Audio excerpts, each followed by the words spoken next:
ಅಂಬಿಕಾ ಅಂಬಿಕಾ ಮಗಳೇ, ಬೇಗ ಹೊರಗಡೆ ಬಾರಮ್ಮ. ನಿನಗಾಗಿ ನಿನ್ನ ಗೆಳತಿಯರೆಲ್ಲರೂ ದೇವರ ಗುಡಿಯಲ್ಲಿ ದಾರಿ ಕಾಯ್ತಿದ್ದಾರಮ್ಮ. ಬೇಗ ಶೃಂಗಾರವಾಗಿ ಅಲಂಕರಿಸಿಕೊಂಡು ಮದುಮಗಳಾಗಿ ಬೇಗ ಹೊರಗಡೆ ಬಾರಮ್ಮ.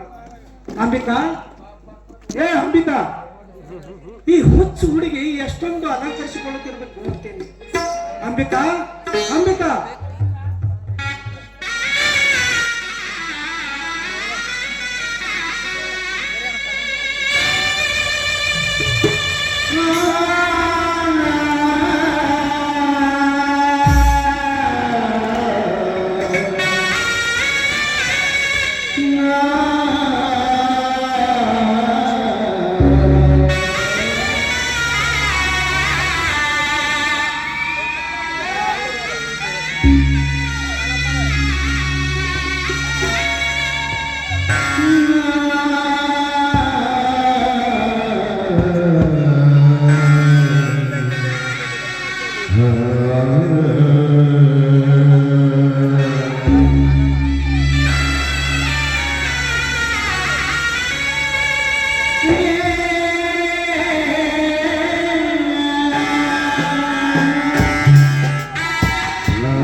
ನಿನ್ನೆ ಮಲಗುವಾಗ ಮತ್ತೆ ರಾತ್ರಿವರೆಗೂ ಹೇಳುತ್ತಿದ್ದೆಲ್ಲಪ್ಪ. ಅಪ್ಪ ಅಪ್ಪ, ನಾಳೆ ನನ್ನ ಮದುವೆ, ನಾಳೆ ನನ್ನ ಮದುವೆ, ನಾಳೆ ನನ್ನ ಮದುವೆ, ಹಸೆ ಮನೆ ಮೇಲೆ ಕೂಡುತ್ತಿಲ್ಲ ಅಂತ ಹೇಳಿದೆಲ್ಲ.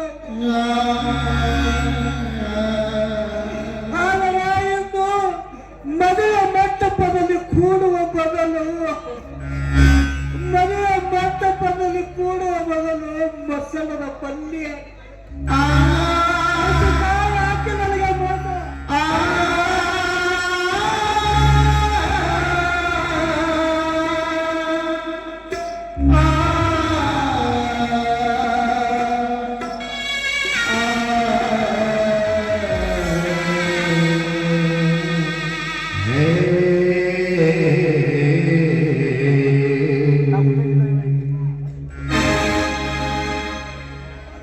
ನಗುತ್ತೈತಿ ದೈವ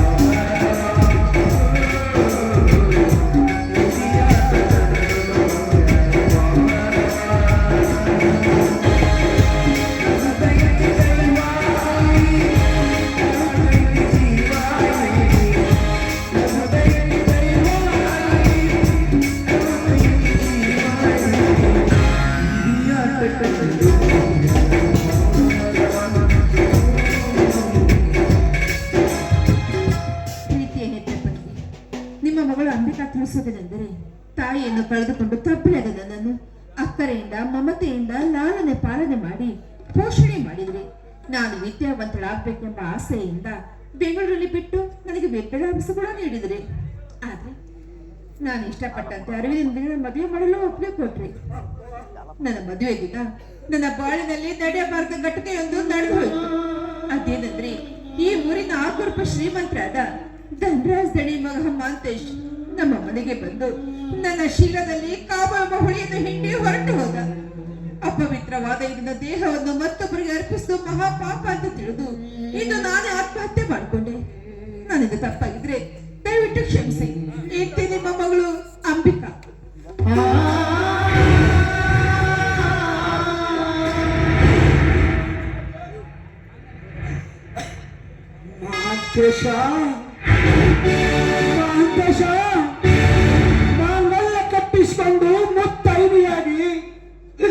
ನಾವೆಲ್ಲ ಕಪ್ಪಿಸಿಕೊಂಡು ಮುತ್ತೈದೆಯಾಗಿ ಮಾಡಿಕೊಂಡ ಗಂಡನಿಗೆ ಮನೆಗೆ ಹೋಗಬೇಕಾದ ನನ್ನ ಮಗಳನ್ನು ಹಸನಕ್ಕೆ ಕಳಿಸಿದ ಮಗನೇ, ಹೆಣ್ಣು ಮಗಳು ನನ್ನ ಕೈಯಲ್ಲಿದೆ.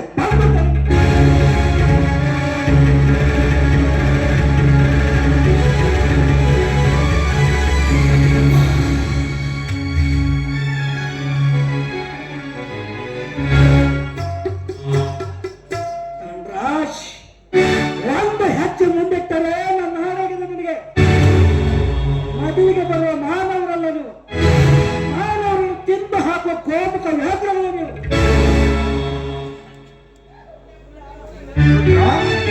ಏನಾಗಿದೆ ನಿನಗೆ? ಮದುವೆಗೆ ಬಂದ ಅತಿಥಿಗಳಿಗೆ ಮನ ಬಂದಂತೆ ಮಾತನಾಡುತ್ತಿಲ್ಲ. ಏನಾಗಿದೆ ನಿನಗೆ? ಹುಚ್ಚು ಹುಚ್ಚು ಹಿಡಿದ ನನಗೆ. ಎತ್ತರ ಹೇಳೋರ ಮನೆಯಲ್ಲಿ ಹುಚ್ಚನಾಗಿ ದುಡಿದನಲ್ಲ, ಅದಕ್ಕೆ ಕಿಚ್ಚುತ್ತಾಳದೆ ಹುಚ್ಚನಾಗಿದ್ದೇವೆ. ಯಾಕೆ ರೀತಿ ಮಾತಾಡ್ತಾ ಇದ್ದೀಯ?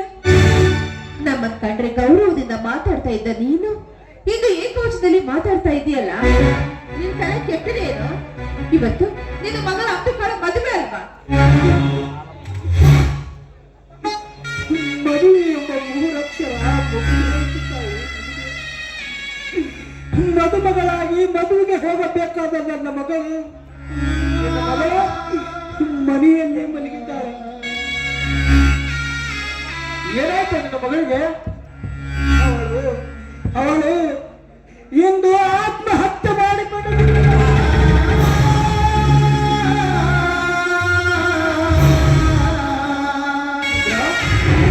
ಏನ್ ಹೇಳ್ತೀರಿ ನೀನು? ಆತ್ಮಹತ್ಯೆ ಮಾಡಿಕೊಳ್ಳುವಂತ ಆಪತ್ತಾದರೂ ಏನು ಬಂದಿತ್ತು ಅವಳಿಗೆ? ಯಾತಕ್ಕಾಗಿ ಆತ್ಮಹತ್ಯೆ ಮಾಡಿಕೊಂಡು, ಯಾವ ಅಪಮಾನಕ್ಕಾಗಿ ಆತ್ಮಹತ್ಯೆ ಮಾಡಿಕೊಂಡು? ಆಪತ್ತು ಅಪಮಾನ ಎಂದು ತತ್ತುಕೊಂಡವಳಲ್ಲ ನನ್ನ ಮಗಳು.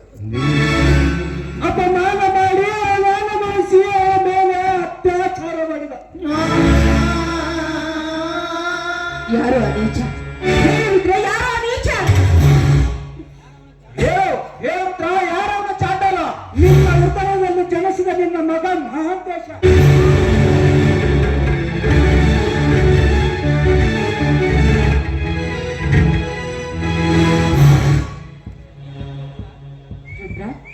ಏನು ಏನು ಹೇಳ್ತಾ ಇದ್ದೆ ನೀನು? ನನ್ನ ಮಗ ಮಹಾಂತೇಶ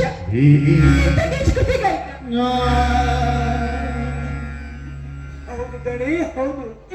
ನಿನ್ನ ಮಗ ಮಾಡಿದ ದುರಂತವಿದೆ ಇದು. ನೋಡಿ ನೋಡಿ ಇದು.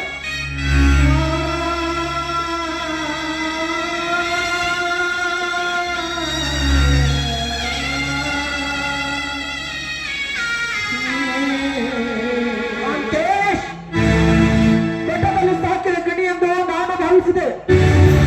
ಆದರೆ ಕಟುಕರ ಮಾತು ಕೇಳಿ ಹಸಿ ಮಾಂಸ ತಿನ್ನುವರನ್ನು ಹತ್ತ ನೀರೆಂದು ನಾನು ಭಾವಿಸಿರಲಿಲ್ಲ. ನೀನಿಂದ ನೀಚ ಕೃತಿಗೈತಿ ಅಂತ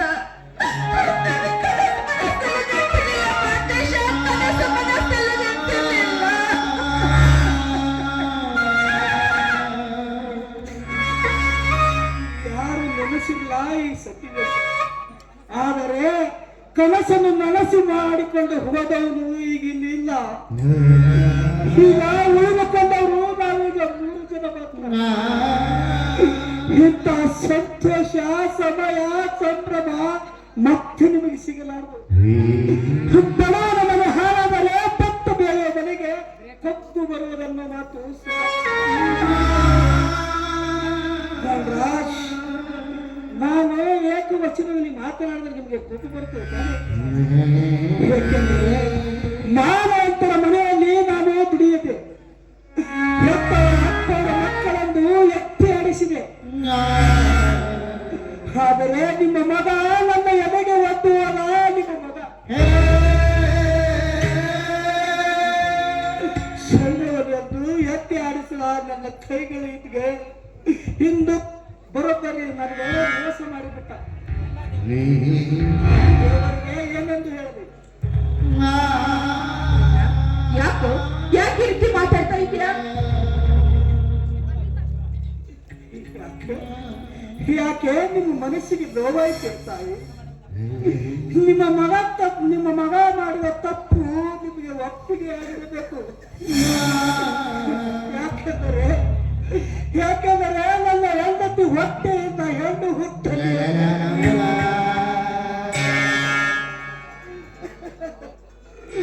ನನ್ನ ಹೆಂಡತಿಯಿಂದ ಹೆಣ್ಣು ಹುಟ್ಟಲಿ ಎಂದು ನೀವೇ ಬೇಡಿಕೊಂಡಿರಿ. ಮಗಳು ಹುಟ್ಟಿ ನಿಮ್ಮ ಮನೆಗೆ ಬಂದಾಗ ನಿಮ್ಮ ಕೈಗಿಂದ ಚಿಕ್ಕದ ಸರ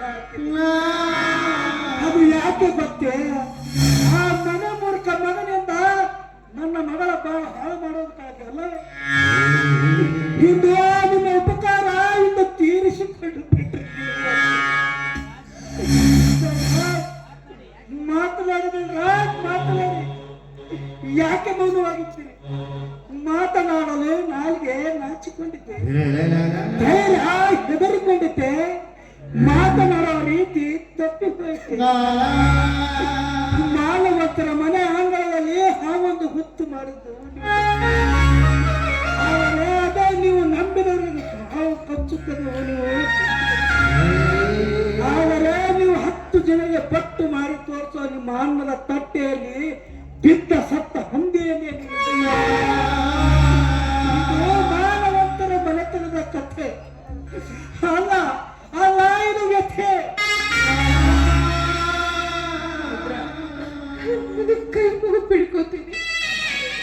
ಈ ರೀತಿ ಮನಸ್ಸಿಗೆ ನೋವಾಗೋಗೆ ಮಾತಾಡ್ಬೇಡ. ಮಹಾದೇವಿ, ದಯವಿಟ್ಟು ನಿನ್ನ ಮೌನ ತಾನೇ ನಿಲ್ಲು. ಮಾತನಾಡು ರುದ್ರ, ಮಾತನಾಡು. ಏನು ಮಾತನಾಡಬೇಕಿದ್ರೆ ಮಾತನಾಡಿ ಬಿಡುವಪ್ಪ. ಮಕ್ಕಳನ್ನು ಕಳೆದುಕೊಂಡು ನೋವ ಬೆಟ್ಟ ಕರಳಿಗೆ ಗೊತ್ತಾಗುತ್ತದೆ, ನೋಡಿದವರಿಗಲ್ಲ. ಇಂದು ನಿನ್ನ ಮಗಳು ಸತ್ತಿಲ್ಲ ರುದ್ರ, ನನ್ನ ಮಗಳು ಸತ್ತಿದ್ದಾಳೆ. ಮದುವೆ ನಿಂತು ಹೋಗಿದ್ದು ನಿನ್ನ ಮಗಳ ಮದುವೆ ಅಲ್ಲ, ನನ್ನ ಮಗಳ ಮದುವೆ.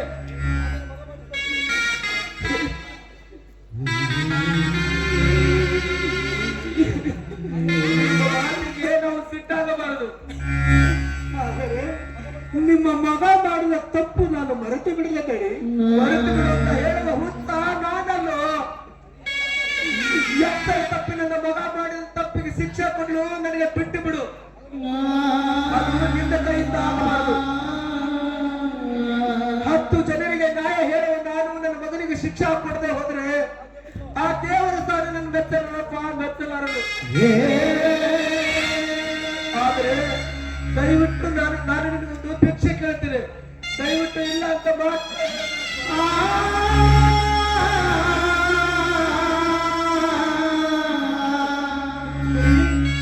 ಏನು ಹೇಳಿ, ಏನು ಹೇಳಿ? ನಾನು ಮಾತನಾಡಿಸ್ಕೊಡ್ತೀನಿ ಅಂತ ನನಗೆ ಮಾತು ಕೊಡು.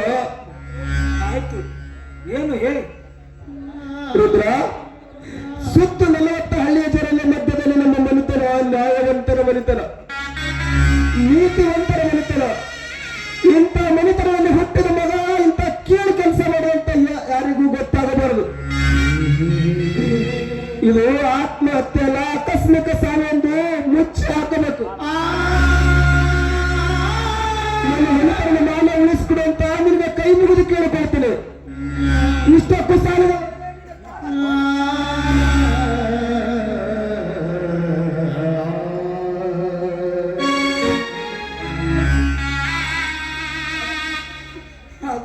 ಅದಕ್ಕೋಸ್ಕರ ನಾನೇನು ಮಾಡಬೇಕಿದ್ದೇನೆ, ನಾನೇನು ಮಾಡಬೇಕು?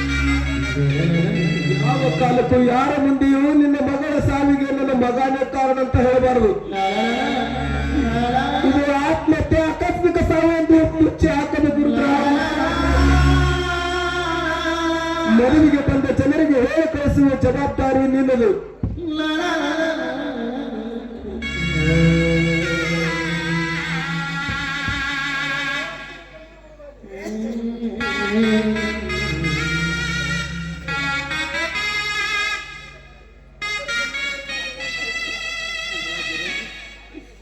ದಂಡರಾಜರೇ, ಅತ್ತರೆ ಕಣ್ಣೀರು ಬರುವುದು ಸ್ವಾಭಾವಿಕ, ಅತ್ತರೆ ಕಣ್ಣೀರು ಬರುವುದು ಸ್ವಾಭಾವಿಕ.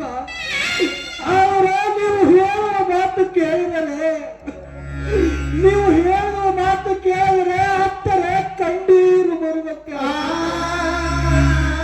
ಹೇಳುವಂತಾಗುತ್ತದೆ ನಿಮ್ಮ ಮಾತಿನ ಅರ್ಥ. ಹೌದು, ಇದು ಅನಿವಾರ್ಯ. ಏನ್ ಮಾಡಿದ್ರ ಕೈ ಸುಟ್ಟ ದೀಪದ ಕೊಪ್ಪಕ್ಕೆ ಪಡೆದಿಯನ್ನು ಹೊಡೆಯಬಾರದು. ಮಗ ಮಾಡಿದ ತಪ್ಪಿಗಾಗಿ ಅವನ ಹೆತ್ತ ತಂದೆ ತಾಯಿಗಳಿಗೆ ಶಿಕ್ಷೆ ಕೊಡುದು ಬೇಡ. ನೀನು ಸಹ ಅದೇ ಮನೆಯಲ್ಲೇ ಬೆಳೆದಿದ್ದೀಯ. ಇದು ಒಂದು ಉಪಕಾರ ಮಾಡು ಅಂತ ನಿನ್ನ ಕೈ ಮುಗಿದು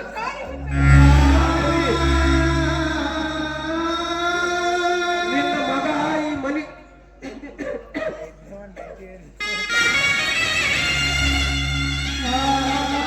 ಮಾದೇವಿ, ನಮ್ಮ ಮನೆತನಕ್ಕೆ ರುದ್ರ ಇಟ್ಟ ಅಭಿಮಾನ ನಿನ್ನ ಮಗ ಇಡ್ಲಿಲ್ಲ ಕಣೆ.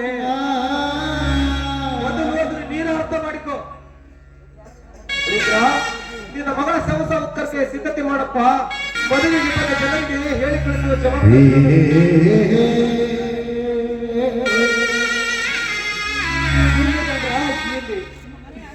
ನಿಮ್ಮ ಮನ ಉಂಡ ಋಣಕ್ಕಾಗಿ ನಾನು ನಿಮ್ಮ ಮಾತನ್ನು ನಡೆಸುತ್ತೇನೆ. ಆದರೆ ನಿಮ್ಮ ಮಗ ಮಾಡುವ ತಪ್ಪಿಗೆ ಶಿಕ್ಷೆ ಕೊಡದೆ ಹೋದರೆ, ನಾನು ಮಾನವಂತರ ಮನೆತನದಲ್ಲಿ ಹುಟ್ಟಿದ ಮಗ, ಸ್ವಲ್ಪ ನೀನೇ ಕಾದು ನೋಡು. ನಿಮ್ಮಿಬ್ಬರು ಕೈ ಮುಗಿ ಬಿಡ್ಕೊತೀನಿ. ಮಗ ಮಾಡಿದ ತಪ್ಪಿಗಾಗಿ ಯಾವ್ದಾದ್ರು ಶಿಕ್ಷೆ ಕೊಟ್ಟರು ಪರವಾಗಿಲ್ಲ. ನಿಮ್ಮಿಬ್ಬರು ಮನಸ್ಸಲ್ಲಿ